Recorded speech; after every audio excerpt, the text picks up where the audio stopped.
HR management, hiring and firing and retention. I suppose as a practice manager, this is possibly for us one of the most challenging parts of being a practice manager. And I must admit, in my 31 years of being a practice manager, I really struggle with all this because we have emotions involved in relation to the people who we work with. But if there's any golfers in the room, not in the room, sorry, on the line, I say to you, if I give you a golf club and a golf ball, go out in the road and hit it, what would you do? Well, you might take a dip out of the ground or top it or hook to the left or slice to the right. But unless you're taught to stand right in the first place, get the right grip, learn the correct swing and the follow through, you'll never ever hit that ball straight. Now, what are you saying? So what the hell is he talking about? Well, what I'm talking about here is that in the golf swing, you get everything right, the ball will go straight. HR management is no different. We've got to get the basics right in the first instance. And where I find in my 31 years of looking at practices and talking to practice managers is that the upfront information, the getting it right from day one is where the problems begin. So hopefully today I'm going to give you some background in relation to how you get that golf club grip right in the first instance. So what's shaping our future? There's a whole range of things that's shaping our future. And I was even doing a presentation yesterday on the healthcare home in Sydney. And I was saying to the attendees about, we're in such a massive flux and change in the healthcare sector, some of the biggest we've ever seen, especially the healthcare home, the PIPA rearrangements, and the list just goes on. So new skill sets are going to be required for us in relation to managing our practices. And what comes with that? The changing dynamics of who we employ and what skill sets we have. If Mary leaves tomorrow, we don't say, we need another Mary. We might need a little bit of Mary, a lot of Jack, and a little bit of Jane. So we need to start to rethink about our mix in our organisation. So what are the challenges for us in business?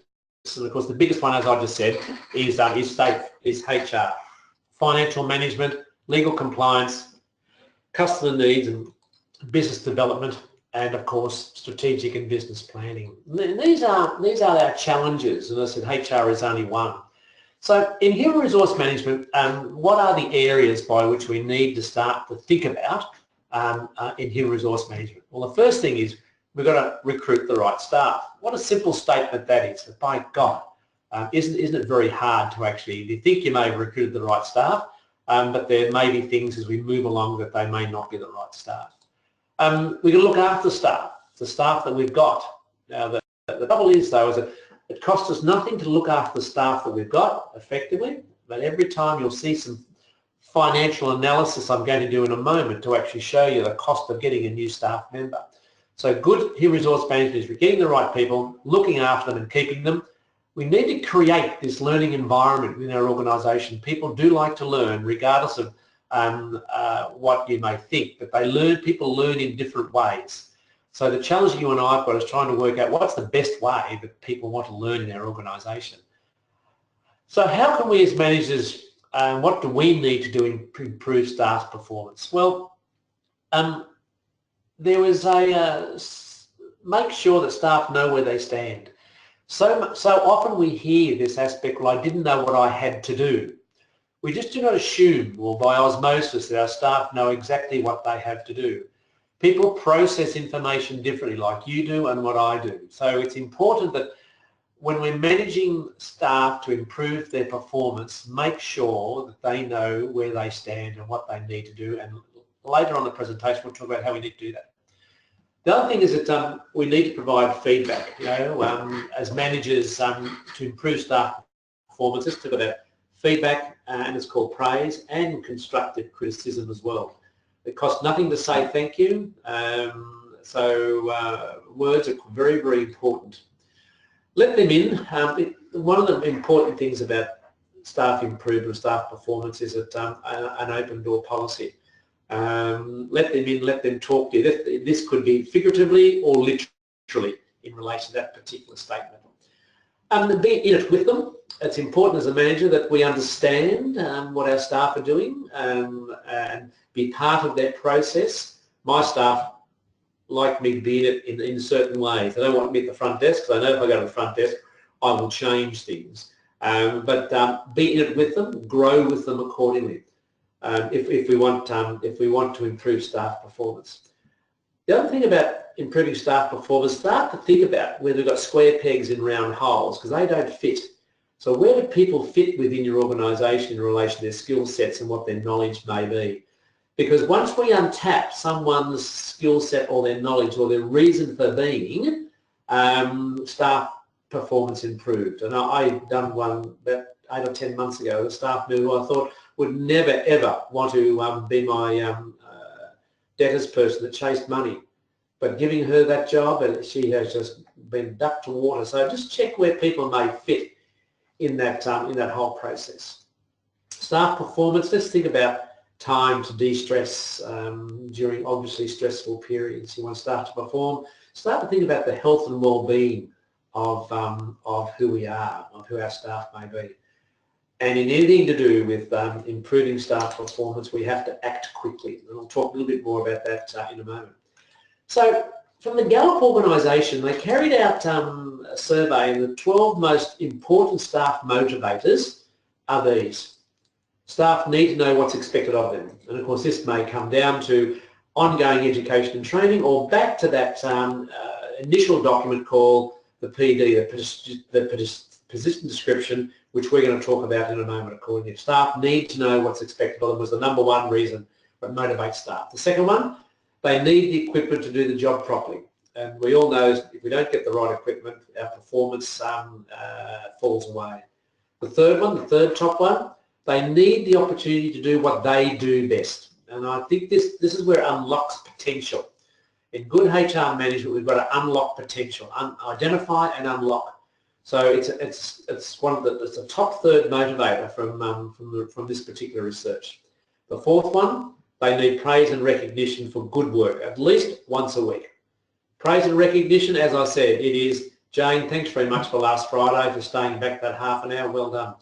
I thank my doctors, my owners. I have 8 owners in my practice, and I thank them for coming in early today or staying back late yesterday. Do I need to do that? Yes, they're only flesh and blood like you and I are.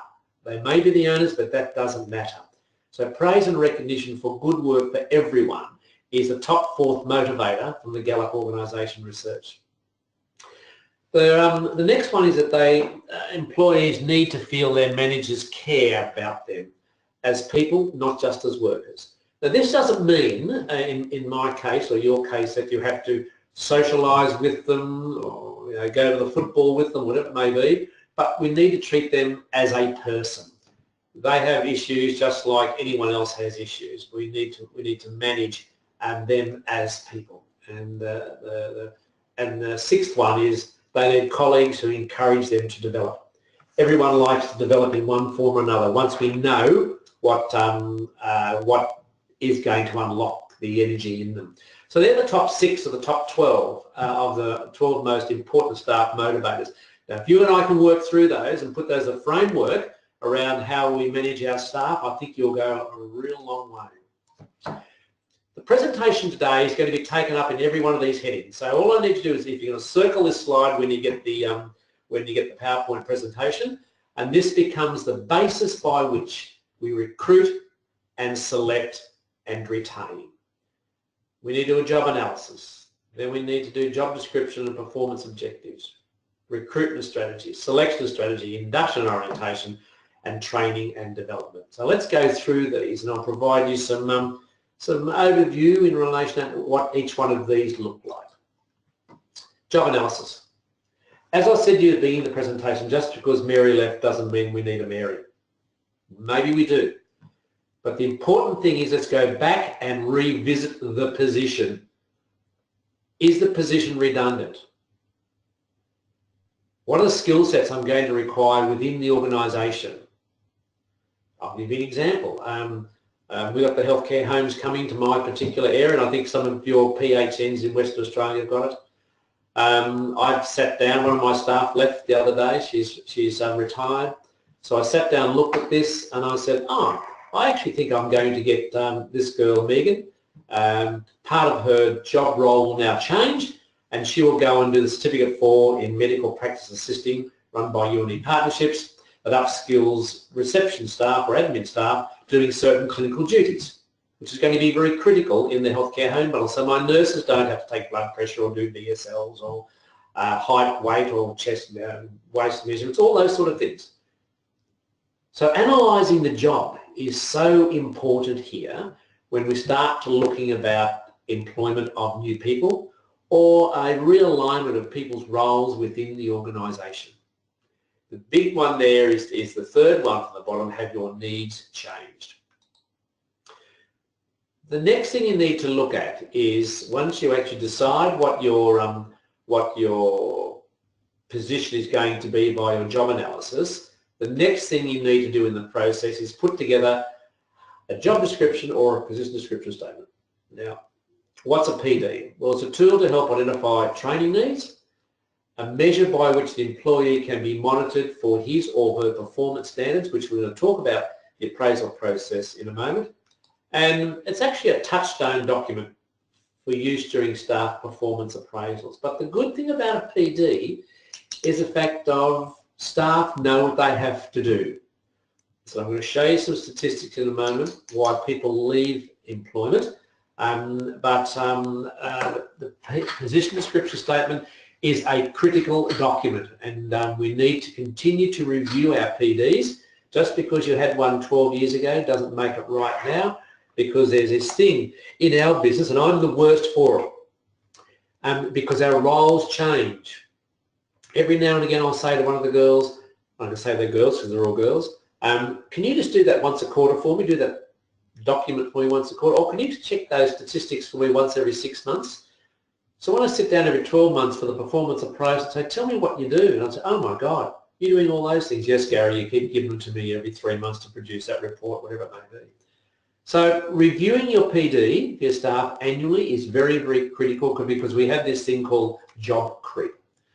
So why do we have position descriptions? Firstly, to monitor performance outputs, to avert problems before they develop. And you're going to see in a moment how you actually avert any problem that before the problems develop through the PD and the linkage with the performance appraisal process. PDs provide staff with feedback, and also to obtain feedback from your staff to you. And of course, to ensure that staff are doing job they are actually employed to do. This last one is really important because it becomes a benchmark for their reason for being in your organisation. So job descriptions gives them some direction, some ownership, and a benchmark by which you can go back and measure people against. Just an aside on this in relation to feedback, I have this thing called 15 Minutes with Gary. And I introduced into the practice about 3 years ago. And once a year I have this 15 Minutes with Gary, or sometimes twice a year, where just randomly I schedule staff to come in and we sit down and have a chat, and they can talk about whatever they want. This has nothing to do with staff appraisal. This has nothing to do with business description statements. This is sitting down and having a chat for 15 minutes on what they want to talk about individually. You know, it could be about I've got 2 staff currently in the dragon boat racing. You know, they would like to talk about what they're doing in the dragon boat racing. So it's interesting, that 15 minutes with question mark. It's great for feedback, it's great for communication, and it's great for morale within the organisation. Gary's listening. Is he? Of course he is. Why do we want to monitor all these things we've just been talking about, especially in the position description statement?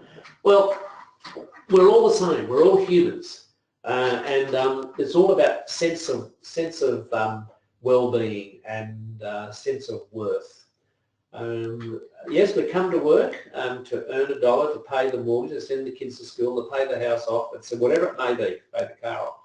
But there is also about sense of worth and sense of achievement. Yes, we do work in a social justice model, as in primary healthcare. So there is a social justice model to us all as well. So we monitor the outcomes of position description statements because of sense of achievement. No feedback or reward, dissatisfaction and frustration equals poor performance plus employer dissatisfaction.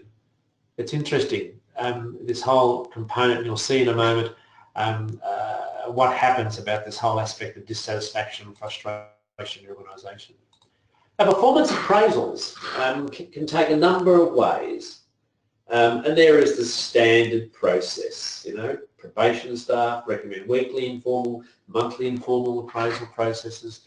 We may do for existing staff 6 monthly minimum, 12 months maximum for formal appraisals, or our informal appraisals only require a diary note. And I suppose for formal arrangements require some form of documentation in the staff member's file. There's no right way or wrong way doing staff performance appraisals. As I said, they can be formal or informal. The majority of mine, nearly all mine, well, I will say 100% of mine, other than poor performance, which I'll talk about in a moment, are all over a cup of coffee, sitting in my room. After they review their PD, or I get them to have a look at it, but it's actually a coffee, what I call a cafe conversation. And there's always some outcomes which come out of this. There are always positive outcomes, because poor performance, as you'll see in a moment, should be dealt outside the normal annual appraisal process accordingly. So performance appraisals annually should be a positive experience for your staff member and for yourself. And we'll talk about in a moment how do we manage poor performance on the run. Part of the performance appraisal or and linked in the position description statement is what, as I said before, what people have to do. But the first part of any system of performance appraisal, we need to understand what the job objective is. What are the staff supposed to do?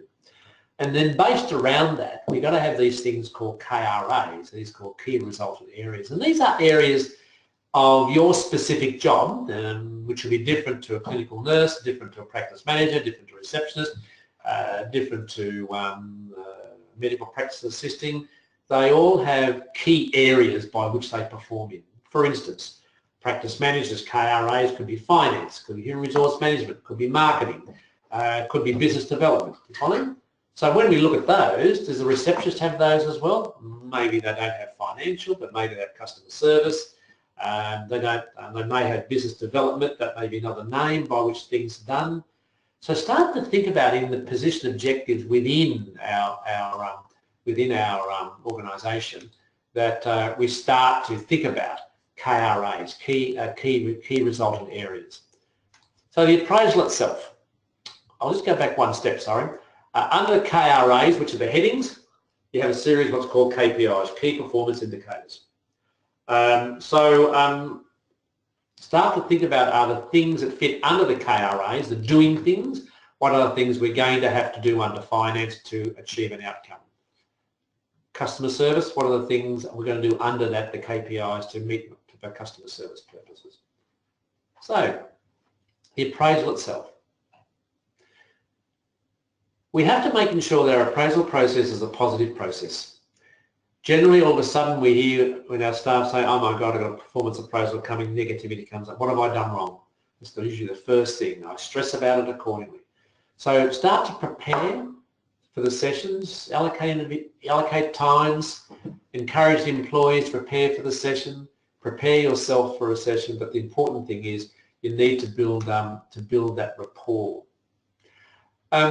You know, pro formas are okay, but once again, the completion of documents becomes a stressful time. So you look at other ways and means by which you can carry out a performance appraisal. Some people get people to rate themselves out of 5. So it is a way of managing the performance structure itself within your organisation. If you know who your staff are. Depending upon the performance appraisal, if it's disciplinary or not, will depend upon whether other staff members are involved from there. So just be mindful of how the staff appraisal actually works accordingly. Be open and honest. I think that is the most important thing. Be open and honest with them, because that's a two-way street in good in relation to staff appraisals. In this process, it's important to let them know what they're doing well and discuss areas where they may improve. The termination, the words are most important. It's not about weaknesses. It's actually about areas by which they can improve. So just think about the terminology is important when you're actually doing an appraisal process. Validation of their comments is so important. If they say they're 4 out of 10 for something, or they think they're doing that well and you think they are, say well done. You need to acknowledge employees' successes, but you also need to assess progress in their day-to-day work quite fairly. It's important you focus on facts, but be equitable in any comment which you make in relation to their performance. Any outcomes, it's important if there's any agreements on outcomes that they are actually put together and then placed on the employee's file accordingly. For instance, in an appraisal process, like the setting of the goals, for instance,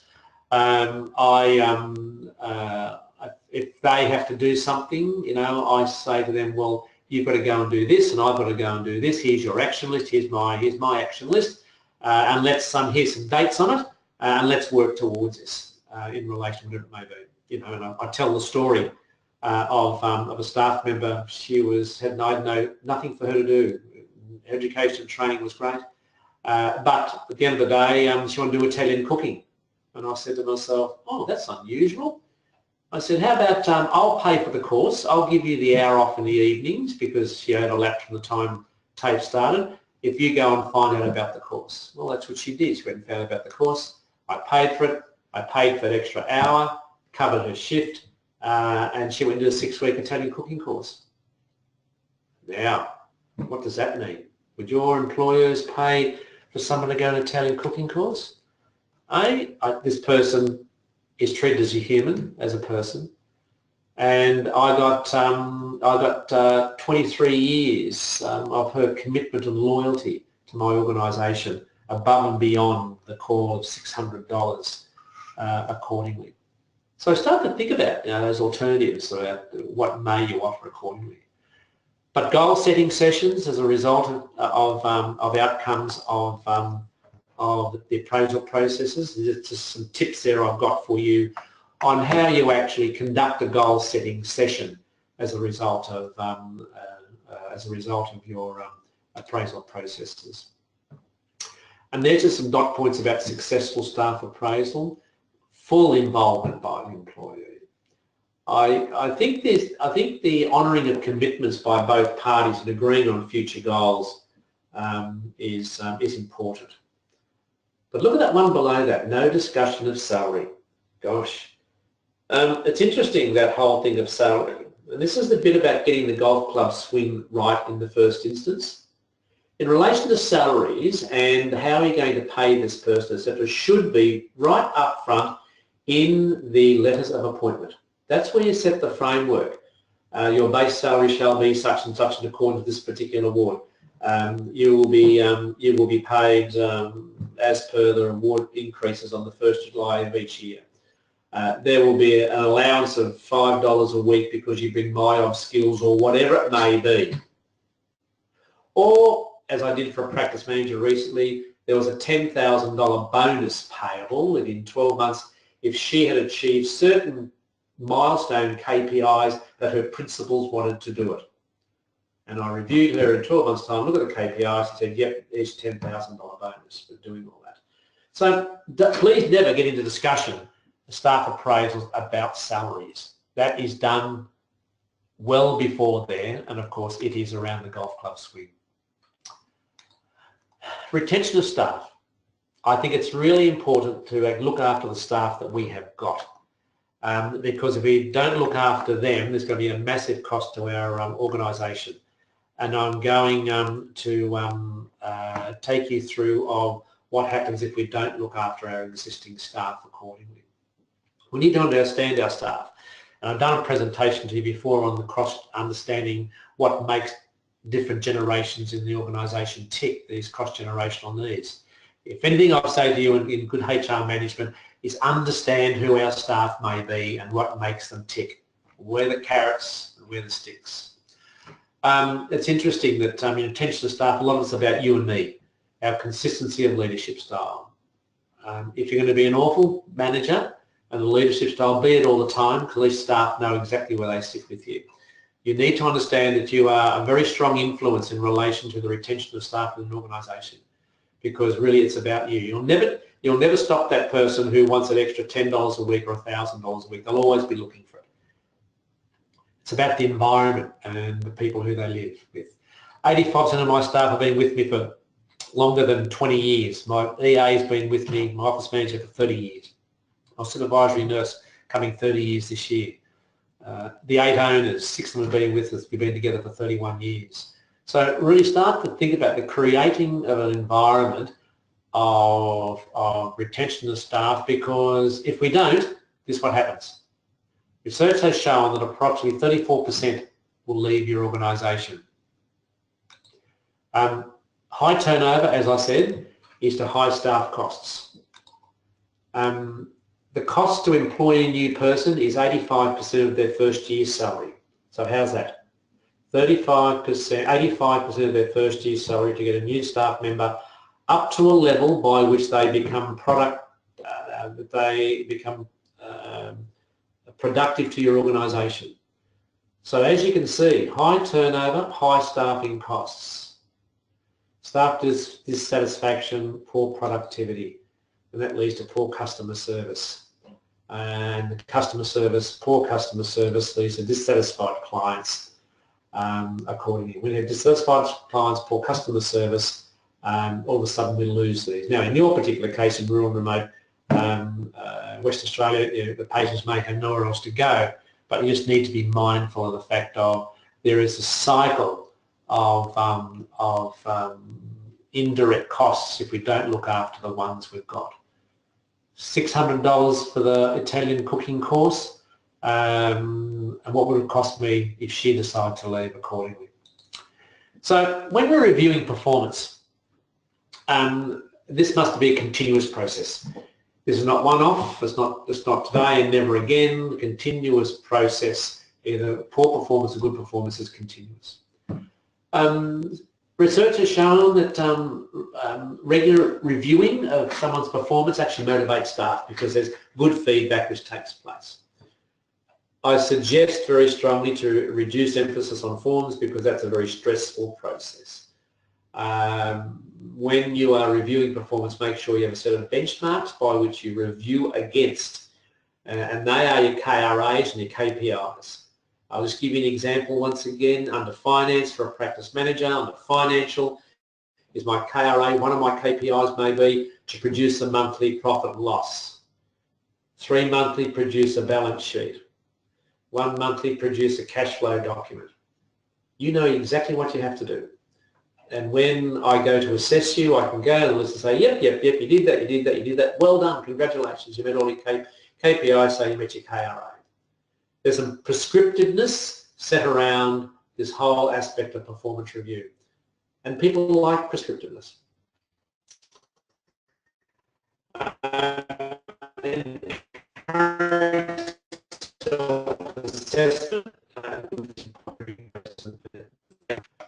So we're talking about now the position description statement as part of that document I showed you earlier on.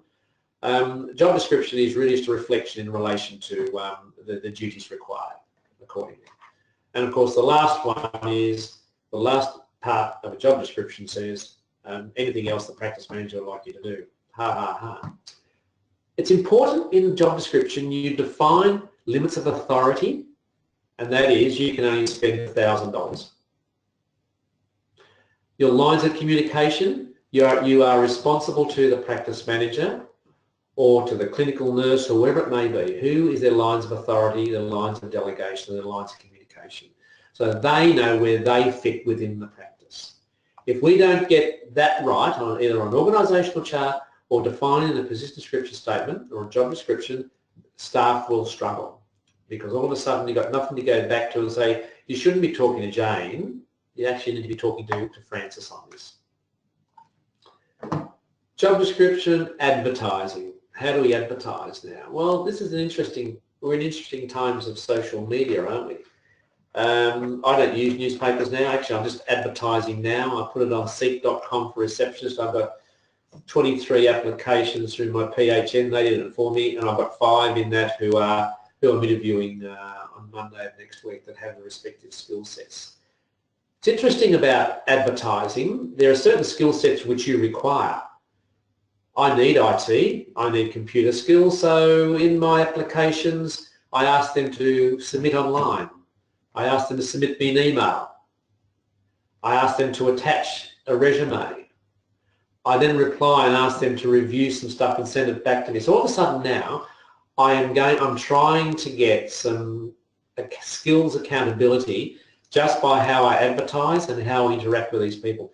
Sure enough, they could be getting their 12-year-old son to do all this for me, and I can accept all that. But I'm identifying certain skill sets through the appointment process. The appointment as in advertising from them.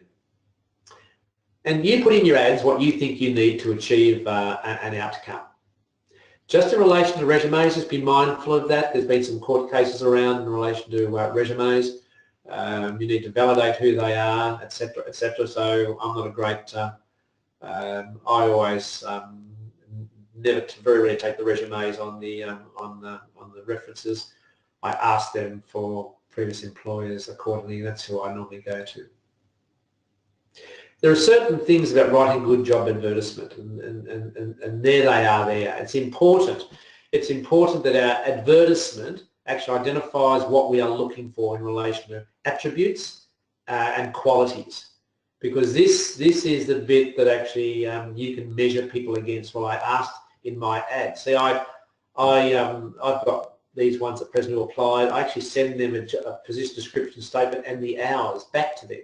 Although the hours are in the ad, I send it back to them as an attachment saying, here is a PD, here are the hours, please read the PD and accept all the hours, please reply to me if these are acceptable to you. So when they come here and they say, oh, I can't do Saturdays at 7 o'clock, well, I say, thank you very much, there's the door. You said you could because you replied and said you can do it. So you need to structure an advertisement around what you're wanting to achieve within your practice. There's some key points there about what makes a good interview. My interviews start when I phone the people to say, are you interested in coming? Because then I get an understanding of what their phone technique's like, what their thought technique's like, and whether I think they'll fit into my organisation just by their phone skills. And they don't realise that. But you can get caught. I remember one day I phoned this lady and all of a sudden I heard in the background, I have told you 3 times today, I am not talking to you on the phone and I'm not talking to you when you get home. You can go to your mother's and have dinner there. And I said, oh, thank you very much, but my mother's dead. Who are you talking to? And I explained myself, oh, Mr. Smith, I really am sorry. I've been arguing with my husband today over the phone before he left, and he's phoned me 3 times. I've had enough of him. Well, the discussion took place. Now, under normal circumstances, I'd say, oh, I won't worry about her. You know what? She's one of the best staff members that I've got. No, she's been there with me for 15 years. So yes, sure enough, you can make the wrong call accordingly. So what are we looking for? Attributes and attitudes. So I'm going to leave this particular slide. I'm not going to go through it, but you can take this when you get the PowerPoint presentation and look at it and say to yourself, well, you know, these are some of the attributes I may be looking for in my organisation. Reference checking, to me, the last one is the 1, 2, 3, is the 4th line down. Would you rehire Gary if you had the ability? And when you're reference checking, it's what they're not saying is the thing that you need to be mindful of. What they're not saying. So you need to ask questions whereby that they're reluctant. I had one last week, a staff member who left me 15 years ago, and she's still on her references. So I've had about 5 reference calls in the last 15 years from her. She lives on the Central Coast now.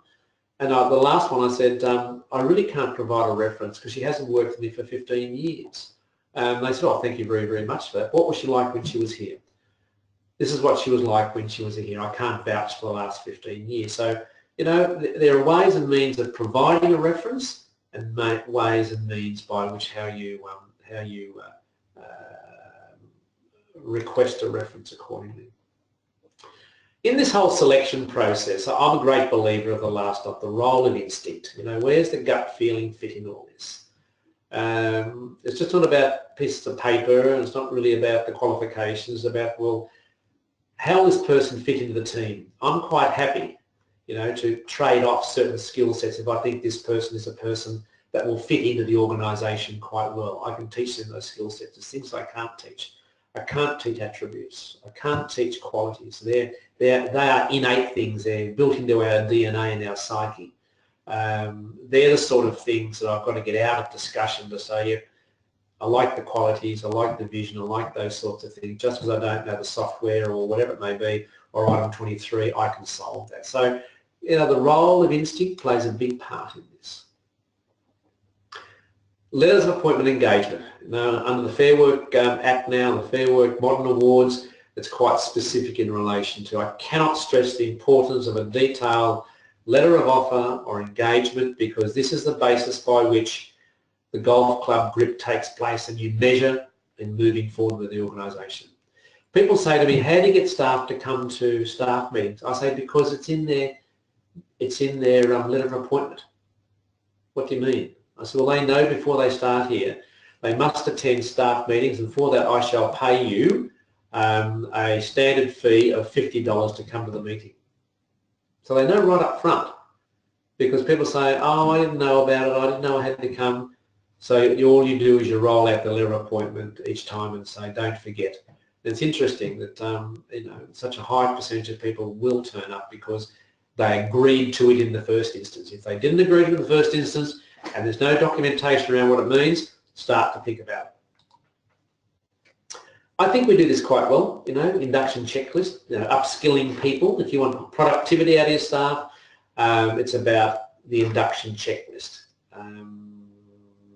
If you are an AgPal practice under their QBay, there's some excellent induction checklists in there for new staff. And remember, it's not just about showing where the bathroom is and where they put their you know, their things for storage. So this is about infection control. This is about lines of communication. This is about emergency exits. A whole range of things accordingly. So the induction checklist is so people, like in my practice, if I have a new receptionist, they don't get to the front desk for at least 3 weeks, even depending upon what their skill sets are. They sit behind. You know, they read the policy procedures manual. They do the scanning. Those sort of things, so they get to understand what happens behind the scenes, because when I put them on the front line, they start to know they've already known the business. Right? Put them on the front line first, they're totally lost. And everyone else is then pulled down in their day-to-day work because they're trying to answer questions all the time. So just think about how you physically induct people into your organisation accordingly, which is very, very important. Of course, this day and age, employment documentation is quite critical for medico-legal, for legal purposes accordingly. I must admit I've gone to electronic now. Mine's all scanned and sitting on their files on the computer now. I just find that a lot easier now than having paper files accordingly. So start to think about how you actually, what you put in your employment documentation as required by, you know, your local industrial relations organisation accordingly. I can't stress enough the importance of training, and I said the basic purpose of training is the transfer of skills from those who have them to those who do not have them. The training is so critical in an organisation, so people can be upskilled to understand your practice, but it also allows people to gain knowledge as well. I had a claim going back about 20 years ago, a claim of bullying because one staff member wouldn't tell the other staff member who worked together, you know, how to use shortcuts, or, you know, if that was withholding of information. Both of those two staff members have left now. So start to think about the importance of training and upskilling staff. Maybe it's the use of the UFPOS machine. It doesn't really matter. This is not necessarily off-site Certificate 4, Certificate 3 style training. It's actually internal training as well. Thanks to Sonia and Rural Health West, I had access to their triage for non-clinical. And I've had my staff sitting in my room 3 at a time for that webinar that some of you may have done. And at the same time, I did a PowerPoint presentation on what the healthcare home model means as well. So it's simple things like that. It can be internal or it can be external, but training is so critical. And there's this thing what I call the systematic training cycle. Part of position description statements, or part of performance appraisals, identifying, as I said to you before, what training may be required as a result of a change in nature of a particular practice or the environment which we are in. So we need to identify training needs, and then we've got to write a sort of a training plan for each person. Then we're going to design these training programs, could be internally or externally. We've got to carry out the training, etc., all the way through. But the last one's important. Any training we do, we need to evaluate this. What I've found in some practice, which is a damn good idea, if some of my staff do training, the next staff meeting, these people come back and report back to the meeting in relation to what they learned. So we share the knowledge, we spread the knowledge back against the organisation, and hopefully motivate other people to take up the education and training model as well. So if someone goes on training, get them to debrief what they learned back across the system at a staff meeting accordingly. So you know, this thing called to me about ownership and being part of an organisation. It's about being part of a team. We all heard this before. You know, there's no I in team. But to me, it's about a group of people who bring their skill sets together to achieve a common outcome accordingly. And I would have told you before about even the cleaner comes to my staff meetings because she's part of my team as well. So the importance of team and involvement, which gives a sense of ownership, which is really important in retention of staff. So when I'm talking about team involvement, there's some principles if we're talking about retention of people in our organisation. I call these this is called team cohesion, and there are 4 areas which I think we need to be mindful of when we're talking about team cohesion, getting people working together and retention. Strategies are developed to ensure team members have input into planning and design and construction. I'm planning to do some renovations here. I've had an architect come in the last couple of months, and I've had a colour design person, because I'm colourblind. She's put together this beautiful palette of colours and for everything. I went to the doctors last Monday week, and I said, here it is. I said, we're not here to discuss the colours, and because someone more professional than us have chosen the colour schemes for everything, and if I ask for 8 of you, I'm going to get 7 different answers. So here they are. Monday night we had a staff meeting, and I said, crew, here's a draft. You've got to work in it, not me at the front desk. Let's have a talk about this. I learned a long time ago. I don't work at the front desk, they do.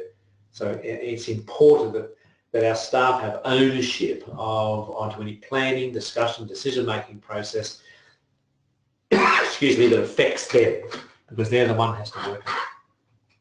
Team cohesion is about policy and procedures as well. You know, they're designed with input from them. Like I did one recently on usage of SMSs for patients. You know, and they were staff are very good.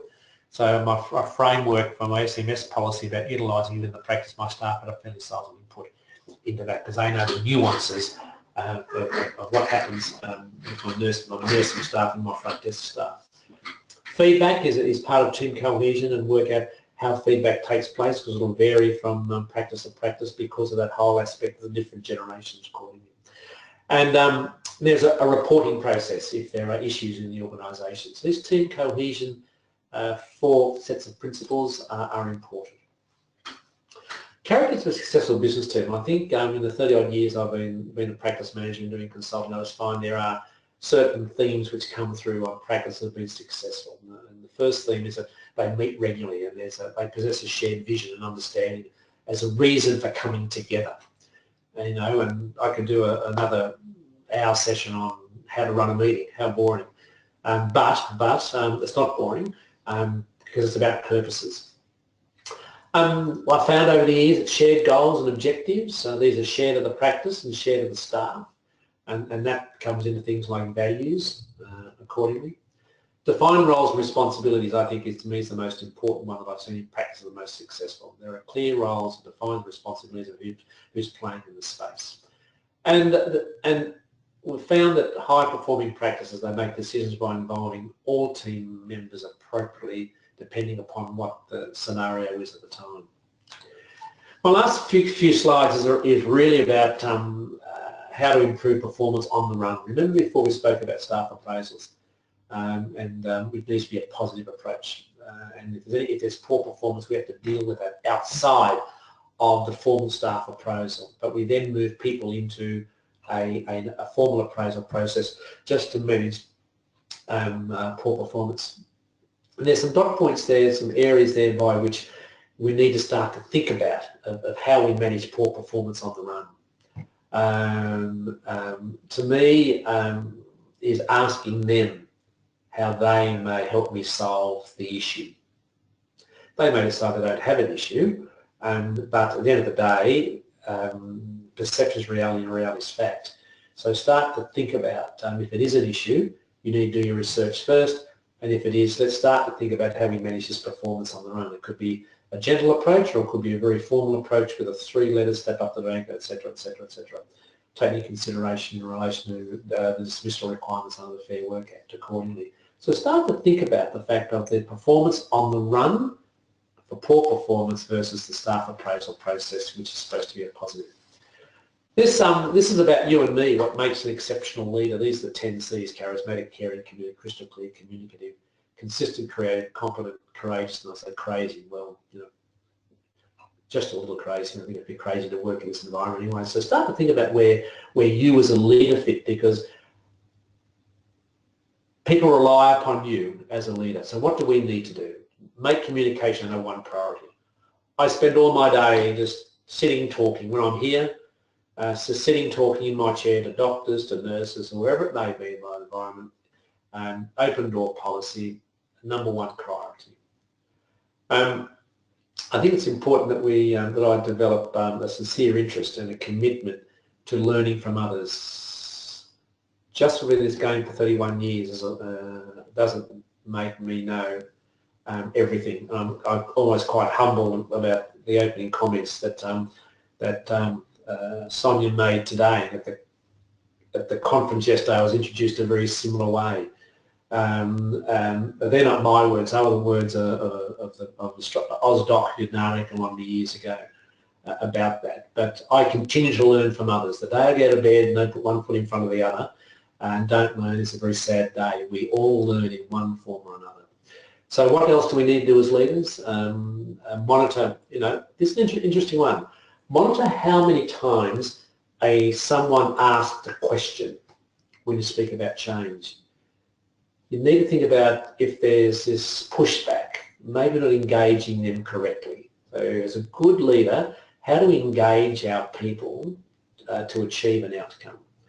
And I suppose as good leaders, we need to get our external advice. And that's what you're doing today. For instance, you're on this particular webinar obtaining further knowledge accordingly. But being, to me, one of the most important things is being an active listener as a leader, an active listener. Hone your ability to hear what is really being said and what's being brought to your attention accordingly. So when answering questions, ask yourself, did the person asking actually feel heard? Do you think they're hearing what I'm actually saying or not? Because people process information in a number of ways. So the challenge we've got is how do we communicate as a leader? We need to have a war chest of different ways of delivering information. Some people could be visual, some people could be auditory. Start to think about those skill sets of a leader. This one here, focus on values, is important, and I suppose we focus too much on the business side of it. I'm a great believer, that as your grandmother used to say, look after the pennies, the pounds look after themselves. It's really about, where's your focus? And if you look at what's happening in Australia with, with the healthcare reform, we're moving more towards quality outcomes accordingly. Deploy yourself generously and strive at all times to be authentic. I learned a long time ago, the knowledge I've gained is not for me to keep.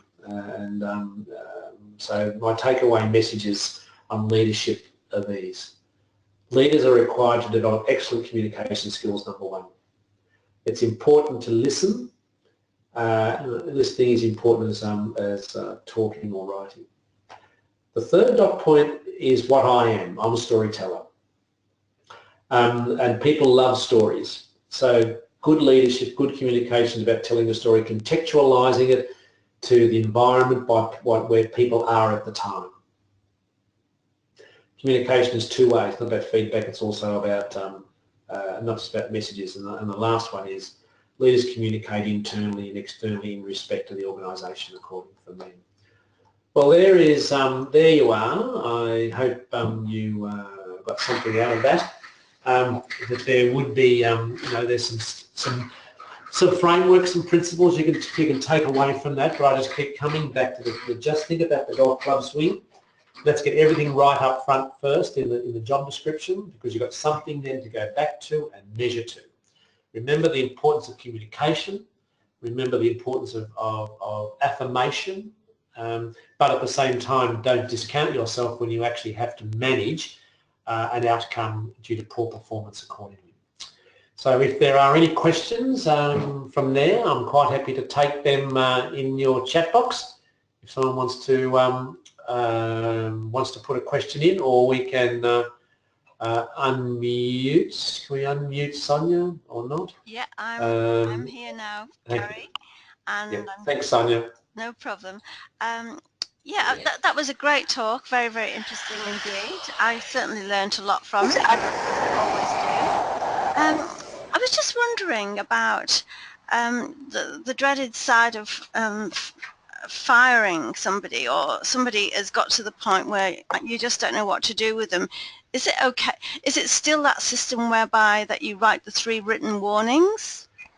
Yes, it is. Yeah, the requirements under the Fair Work Act says that you have to ensure that the person, I'll use the terminology for the Aussie term, they're given a fair go. Yes. If even in probation period, you are required to ensure to identify any poor performance and put strategies into place which allows the person to perform accordingly. Just because someone is actually in a probation period, under legislation, you just can't terminate them accordingly. So just be mindful when you are, if it's due to poor performance, you have to ensure that you have provided every opportunity for this person to perform to the best of their ability. And that's why you move into, at that frustration stage, of moving into the performance appraisal process for poor performance, identifying what they need to do, and they get assessed against that. So when the time comes to say, well, really, it's just not working for me, it's not working for you,